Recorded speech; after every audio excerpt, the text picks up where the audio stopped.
Good afternoon and welcome to the Commission's report, Integrity Matters, sponsored by Flow here on Radio Turks and Caicos. I am your host, Imtunisia McCartney, the Public Education Officer for the Integrity Commission. And I have here with me today Commissioner Reverend Goldstone Williams. We also have Commissioner Canon Mark Kendall, and we have Deputy Director Richard Bean.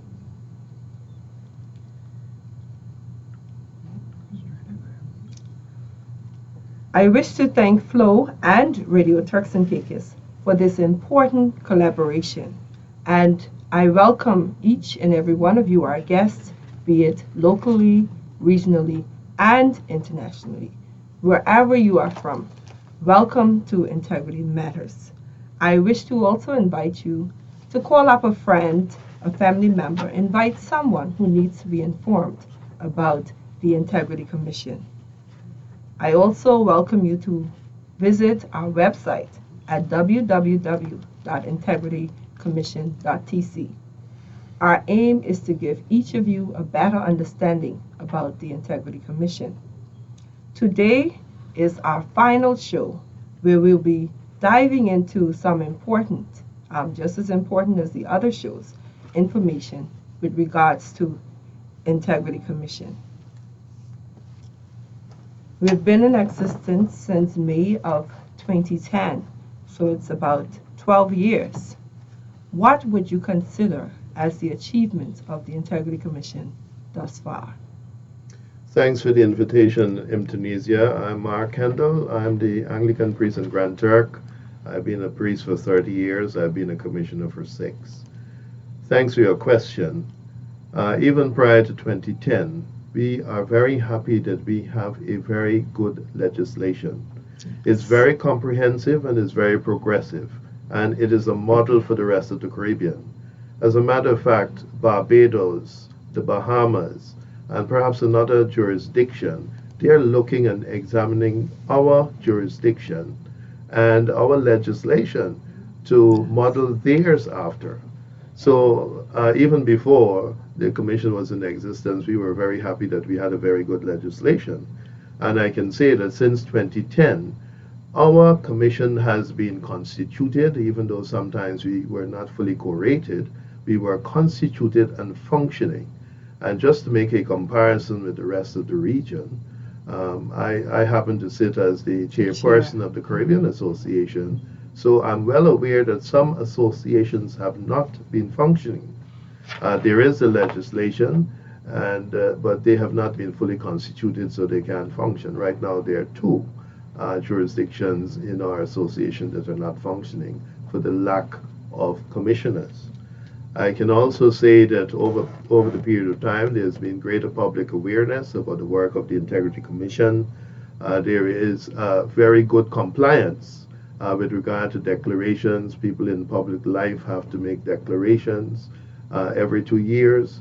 And again, in comparison with what happens in the rest of the region, we here usually have a 90+% of compliance, which is much better than the rest of the region. And so I'm very happy about that. That is noteworthy. I must also say that we have had the political will. While it is that we always need more resources, we understand that there's a pie and the pie has to be divided amongst various departments and statutory bodies. But over the years, we have had an increase. I believe we started with about $750,000 when the commission first started, and now we are way over $2 million. And in addition to that, we also get some more money for special projects. So there has been the political will, and we are glad about that. And we are expanding to meet more needs, more of our mandate, and we do have to have more resources so that we can fulfill our mandate. Yes, anyone else would want to add? No? Okay, and indeed, I would like to add that when I first started in 2014, with regards to public education, that there was some resistance, a whole lot of resistance to the commission, and even there were a lot of myths that were spread. And throughout the years, I've seen that turn into a positive light where persons went from why you are coming to us to we welcome you to come to our organization, to our department, be it public or private. And persons are more aware and more open, more receptive to the Integrity Commission, even the training and finding out about the role and the function of the Integrity Commission. So that is something too that I deem as one of the achievements. Yes, we still have more ways to go. However, we have started that journey, and each journey starts with a single step. So we'll continue to take those steps and ensuring that the public is more aware and that we're building that relationship with the community, with the public, because it is our Integrity Commission indeed. However, with any institution and its growth, there are some teething problems. We know that we are an independent anti-corruption agency, but what are some of the challenges that the Commission has faced since its establishment in 2010? In Tunisia, you just mentioned the term independent. Well, you have to put that in raise the commas, because even though we're supposed to be independent, that has been a challenge. For example, we have to be resourced by the government, and so we are accountable to the government. But just imagine we have to prepare and present a budget, and there are certain line items that we may have in there that we do not wish the general public or even people in authority to be aware of. And so that encroaches upon our independence. And also certain things that we would like to do, certain procedures we would like to go through. For example, take environment. Perhaps we may have a shortfall in one budget item and we need some more money in another budget line. But we do not have the capacity to do the environment unilaterally. We have to seek permission for that. And so some of the information that we should be privy to only has to go out to other persons for them to make decisions on our behalf. So that necessarily encroaches upon our independence. I would also want to say, connected to that, is that to be independent, we should be able to receive our monies and manage our monies by ourselves. At the end of the day, we have to give an account. Yes. But part of the problem over the years, even though we've had increases in allocation, it is that we need much more resources. Our work is stymied. We cannot fulfill our mandate because we don't have the necessary resources, whether it's physical resources, whether it's human resources, or whether it's financial resources. There's much more we can do. But over the years, we understand that the government only has a certain amount of money that has to be divided up. So while we keep asking for more, we are fully understanding. And we try to manage as best as we can with what we are given. It's sad that there are some cases that come up and we can't deal with them forthrightly and immediately just because of the lack of resources. And that has been a challenge. And in that regard, we also would want to say, and I'm very pragmatic and practical and forthright, that we have had some challenges dealing with other stakeholders with regard to procedures, with regard to the legislation, interpreting the legislation, with regard to decision making. Sometimes it's out of our hand, and oftentimes the decisions are not made in a timely manner. Or sometimes we have one decision handed down about a process, and then later on we are told that we didn't say that and we should do something else. And that prevents us from being efficient. So the stakeholders who have to collaborate and work with us sometimes, the relationship is not as good as it ought to be. And I think that has been a challenge in the past. Indeed, and something that we need to work towards restoring and building and ensuring that we're working together for the good of the Turks and Caicos Islands. In Tunisia, may I also say that even though the staff are paid and even though commissioners are given a small stipend, it is that this is a labor of love. And I want the general public to know, because many persons in the general public are guilty of vilifying us because of the work we do. we have a very important task because the international statistic will show that 5% of the gross domestic product globally goes to corruption. And if it is that we are able to have only 1% of that are going to corruption in the Turks and Caicos, we'll be doing a good thing. And that will make allowance for more facilities that we need, whether schools or roads or hospitals. And also, our poor and vulnerable people could get more help and access whatever they need through social services. So much more money will be there for all of us to benefit from. But we are vilified because people don't understand that. And so members connected to the Integrity Commission have been abused. Verbally abused, and it doesn't matter where, whether it's in the bank or in other public places in the presence of people. And we have one or two instances when a vehicle was damaged and even a home was damaged because of our connection with the Commission. And that's not fair to us because this is a commitment that we are making to try to get our country on a better footing, because it is the less corruption we have, the more stable the country will be and the more prosperous it will be, and all of us will benefit. So I want to make that point, that people should work with us, people should be happy about the work we're doing so that we are encouraged and we are not vilified. Yes, and when corruption is abated, one of the things that the Sustainable Development Goals are working towards, and that's a global initiative, is eradicating poverty as well, the effects of it, the social issues, and also bearing in mind that corruption detracts investments into the country. It causes persons to have lack of confidence and trust in the justice system, and then tend to take matters into their own hands. And that's where the crime rates increases and so forth. And you could go along the way to see that development in schools are challenged, and increases in traffic accidents and so forth. All of the effects of corruption that will indeed, in fact, each and every one of us that even live here and make a living here within the Turks and Caicos Islands. And that's why it's important for us to, yes, there are challenges, but to continuously work on eradicating or diminishing, decreasing the corruption levels within the Turks and Caicos Islands. And no, we're not saying that there's just corruption within the Turks and Caicos, but there's corruption everywhere where humans exist. And so to move on, I just want you to share, any one of you, what are your views on the Commission's activities against corruption in the TCI? Because there are some activities, some initiatives that are being taken. What are your views on it?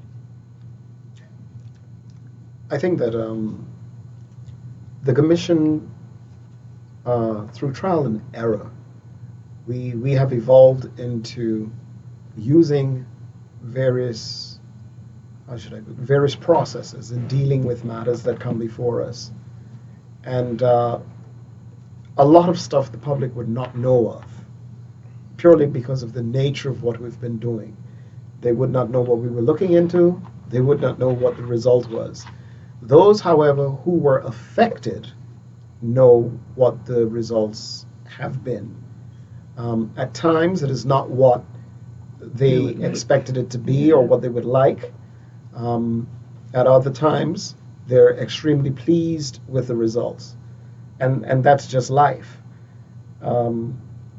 Persons, I think, Reverend Goldstone in an earlier program spoke to getting under what you see on the top. It takes a bit of time and work to deal with a matter.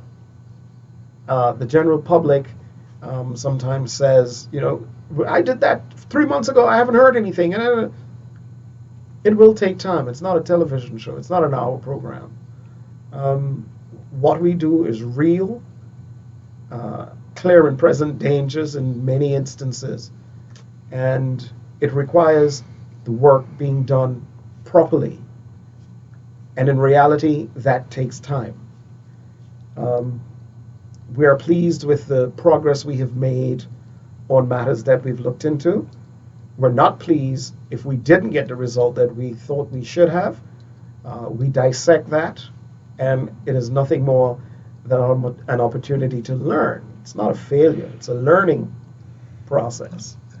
We wouldn't make the mistake again.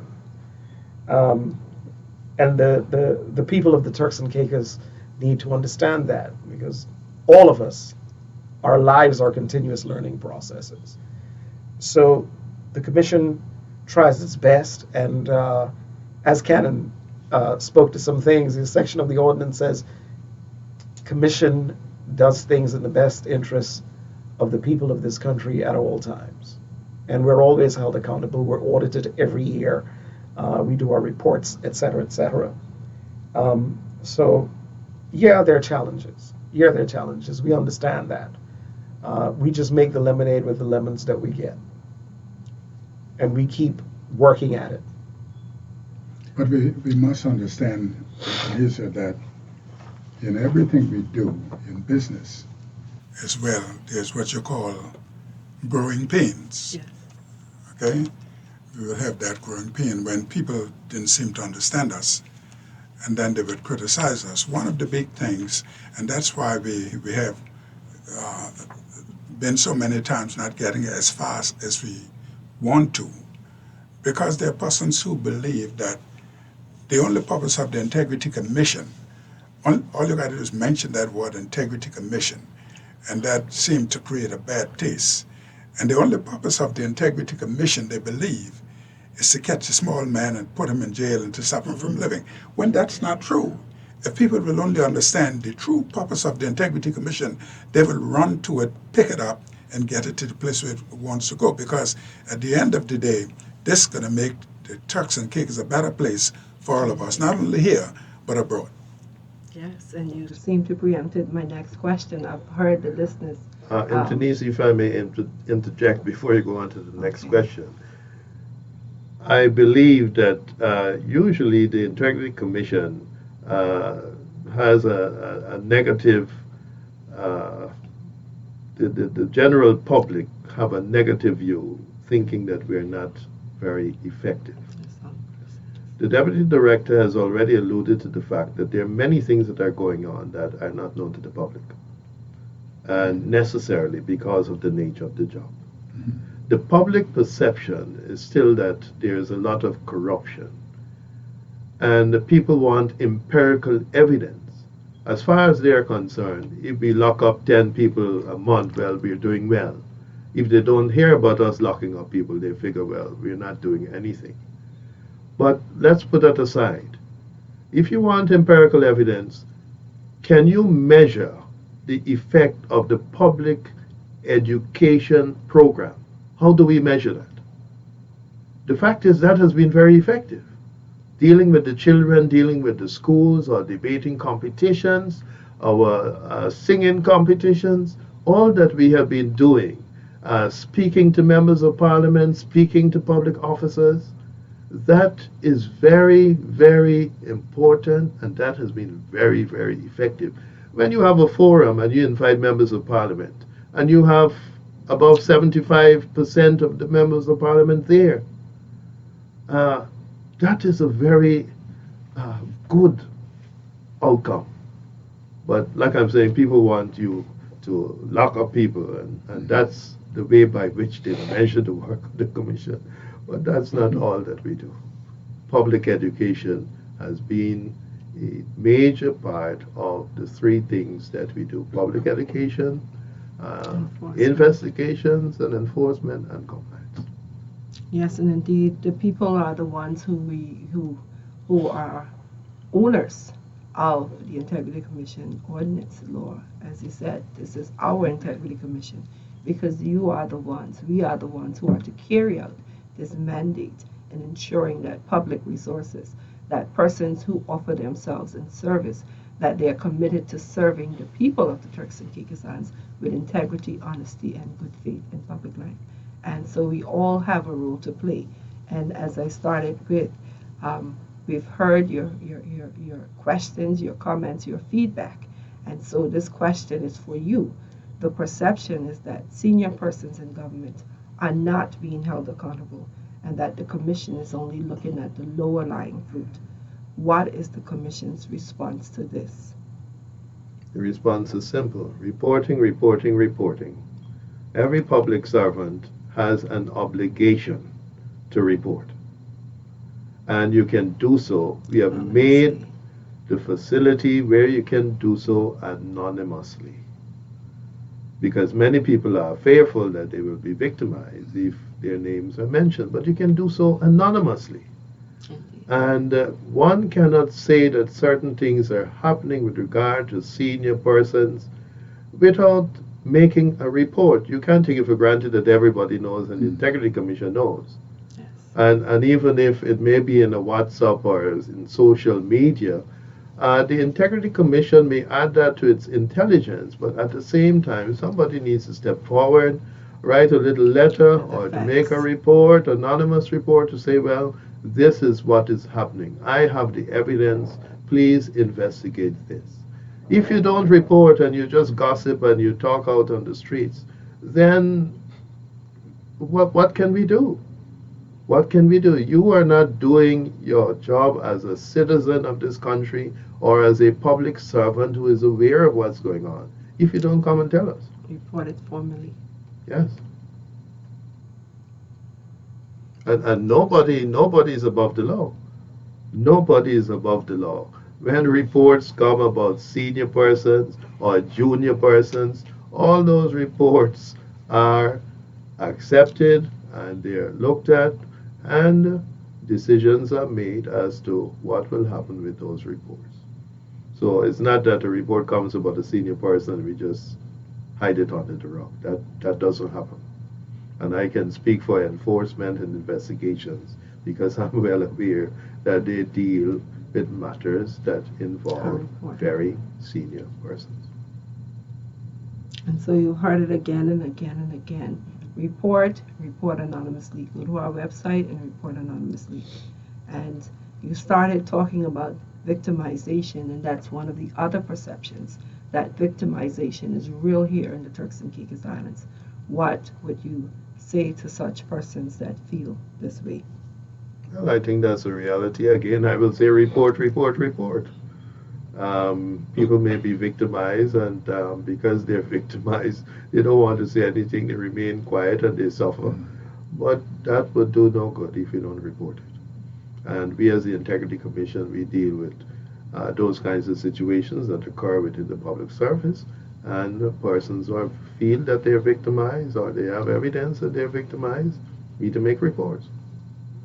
And I think one must also understand when a junior staff member is aggrieved, and that information, if it does get to us, because nothing has happened and it's been a period of time, the commission then has to look at, and I've spoken on this at virtually every session that I've attended, has to look at what was the process followed by that junior civil servant through the service, because there is a disciplinary process that's outlined, and many seniors like to pull it up and use it ad lib when they need to.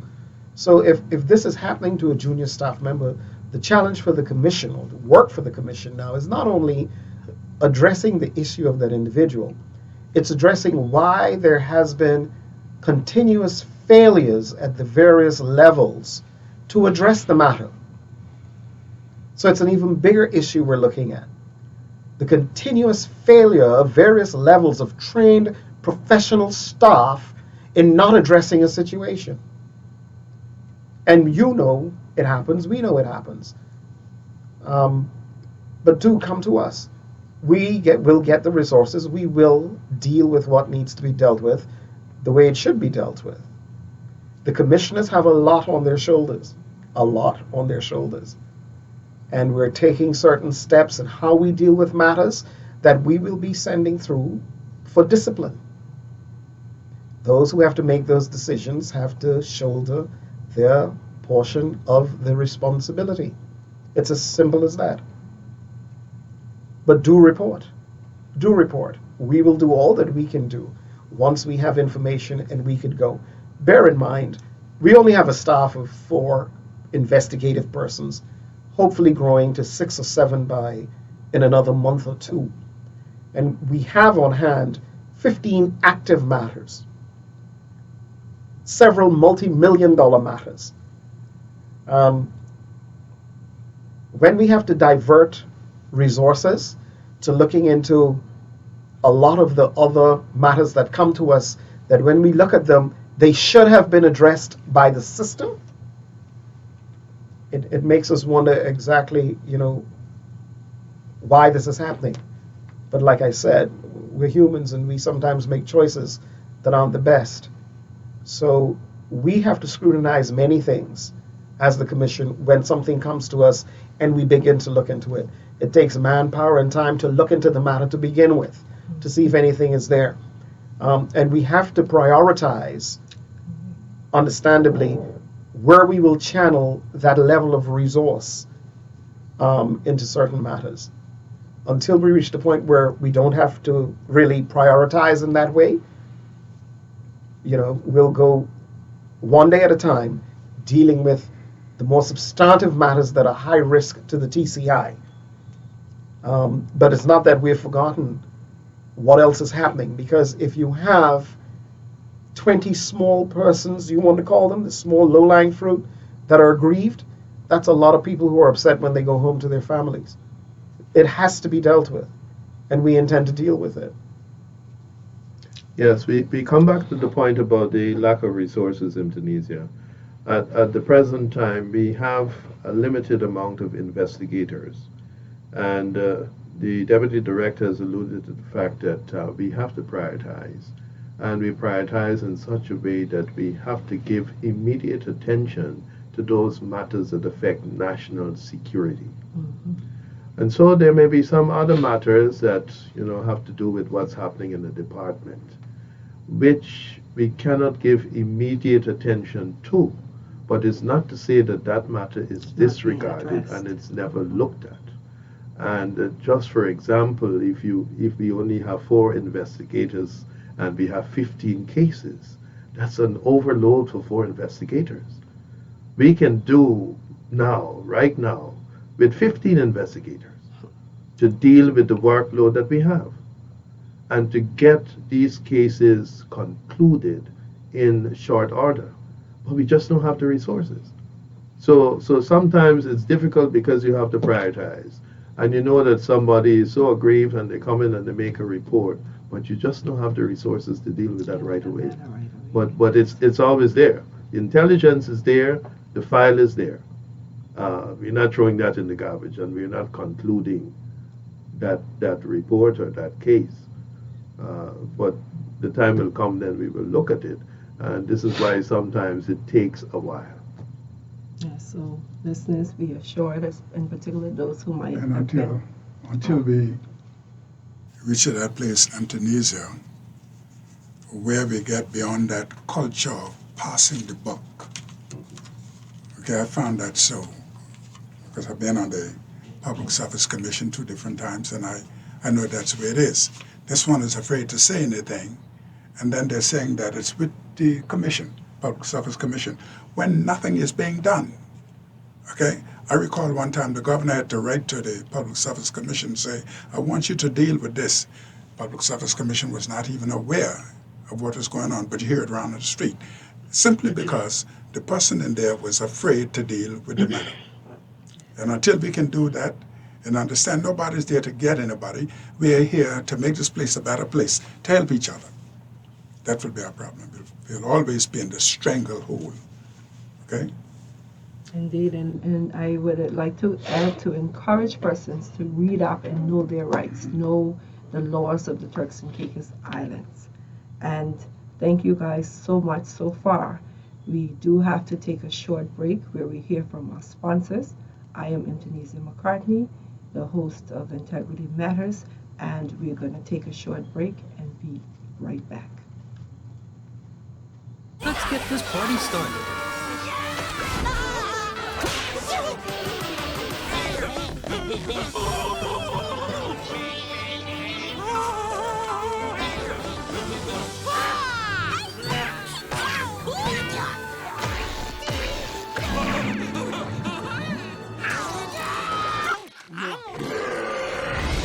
Don't miss Camp Coral, SpongeBob's Underyears, only on Nick.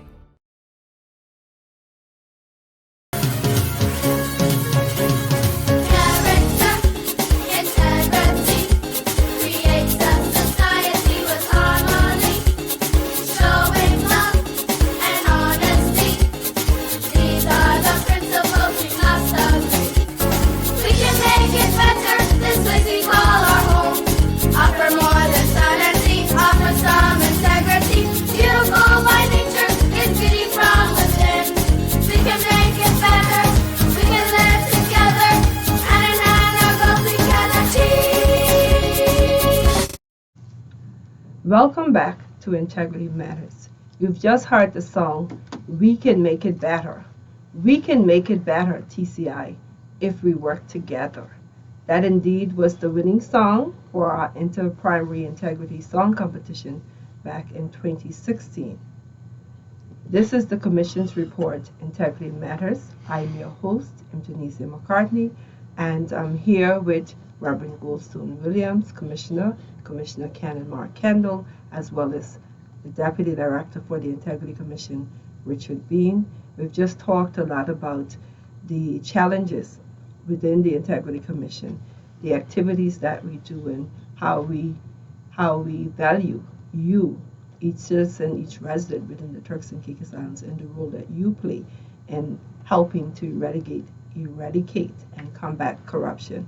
And I would want to now ask, where would we like to see Turks and Caicos in the future in relation to corruption and integrity in public life? I know we have our vision, we have our mission, but where would we like to see Turks and Caicos? Globally, people look to places like Singapore as the models for dealing with corruption and being corruption-free or having very little corruption.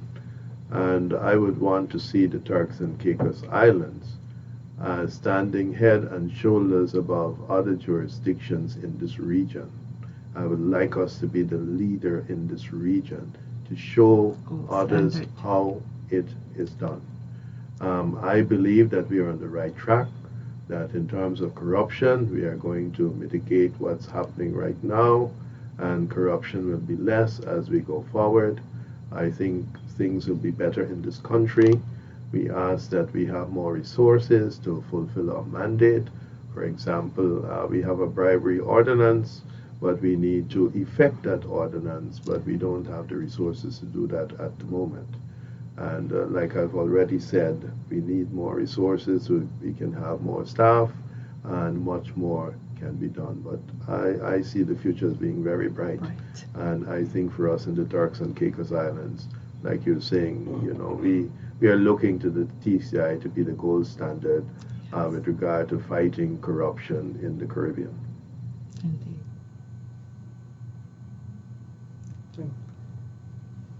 I am glad Kendall said that the future is bright and it's good when we can be optimistic.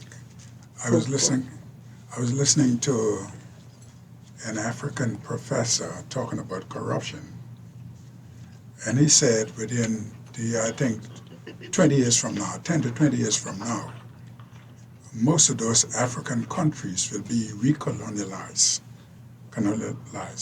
will go right back into it because of the high level of corruption. They're going to lose that independence.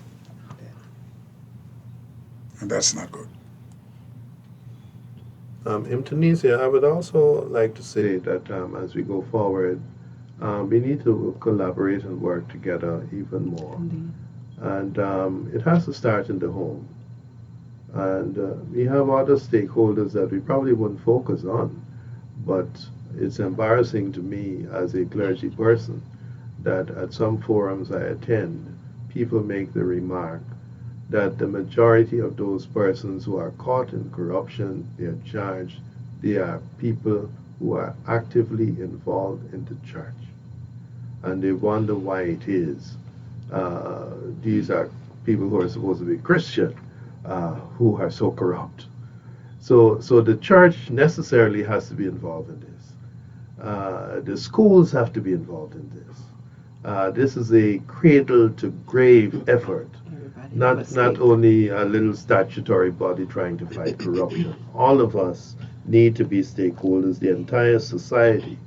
And while we are doing investigations, we are doing enforcement, people are being charged and convicted, I would like to see also the movement into a cultural shift based on more awareness and education, putting corruption in the educational curriculum, beginning with the primary school. I would like to see a cultural shift so that everybody knows and everybody has it entrenched in them. If it is not mine, I will not take it. And it is that the World Bank has said that $1 trillion goes toward bribery every year. And that is one thing, and that's bad enough. But then $2.6 trillion, according to the United Nations, goes toward corrupt activities.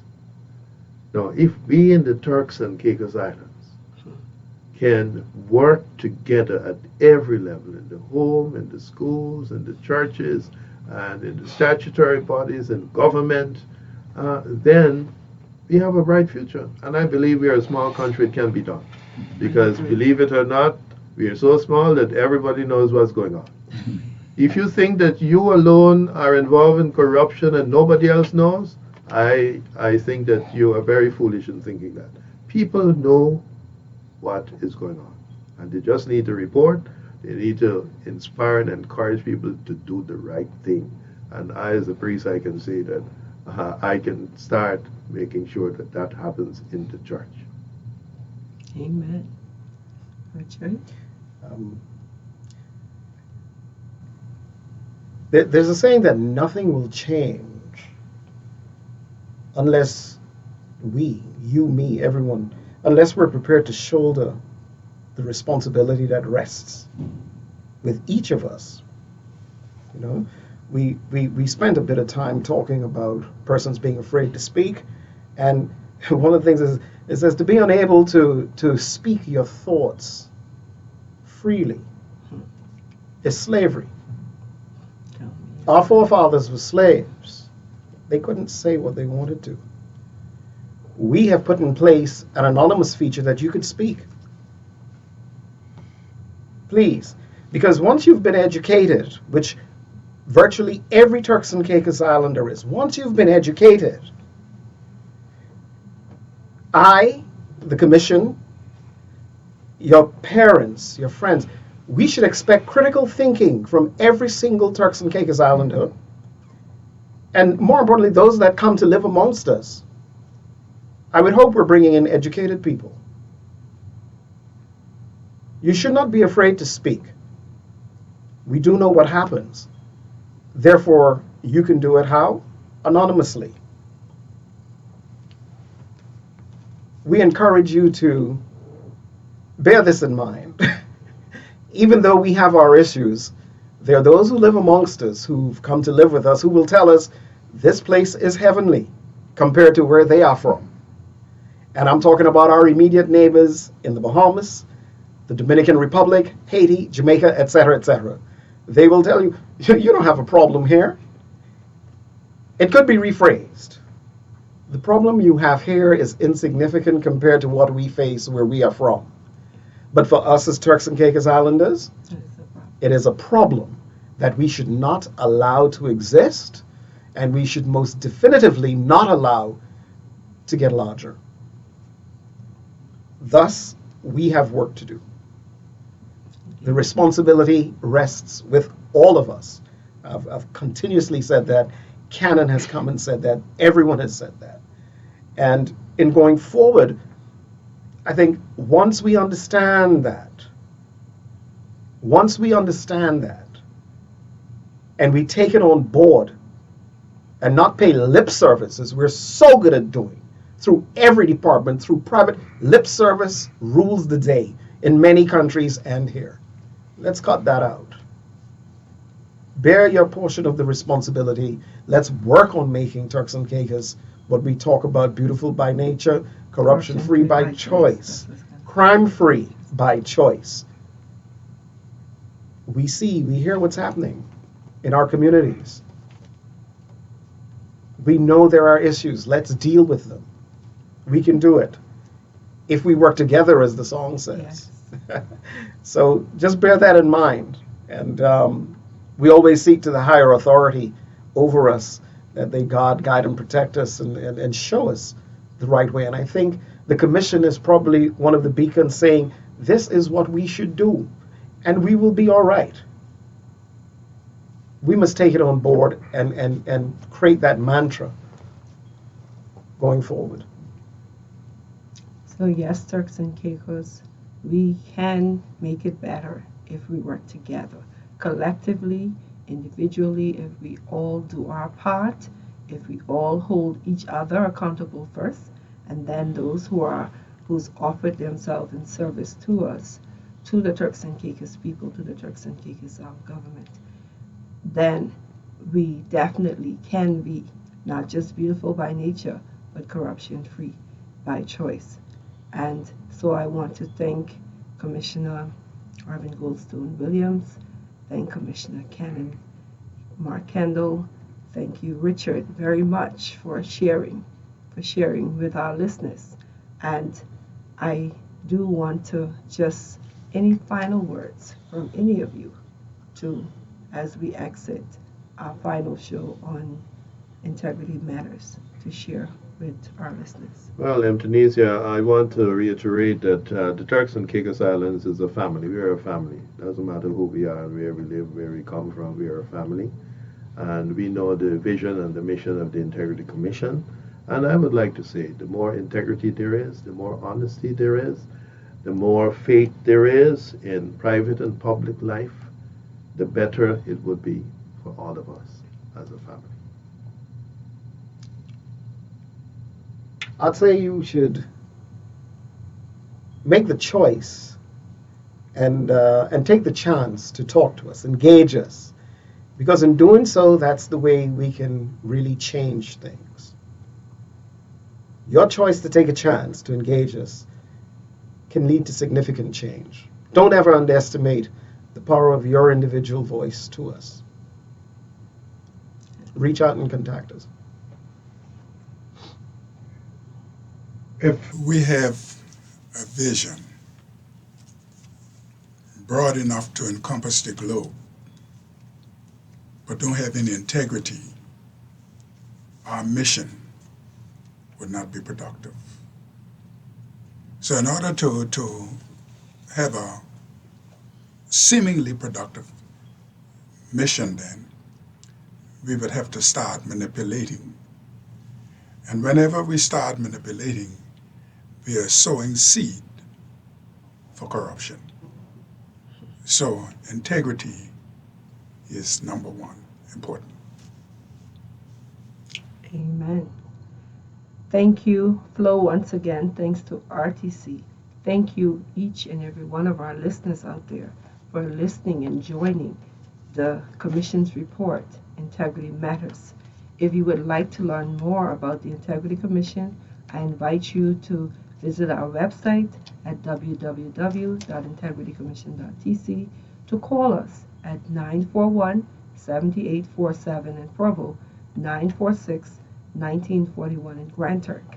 And I wish to leave with you just this quote by Tom Hansen: creating a culture of integrity and accountability not only improves effectiveness, it also generates a respectful, enjoyable, and life-giving setting in which to work, and I will add, in which to live, in which to play, and which to grow.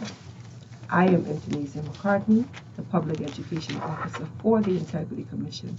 I've been your host for Integrity Matters for the past 6 editions of the Integrity Matters, and I do hope that you have been informed. And information is just information, it's just knowledge, unless you apply that knowledge to action. And I wish to say, let us all play our part in making the Turks and Caicos a better place in which we can live and work and play together. Beautiful by nature, corruption-free by choice. Thank you.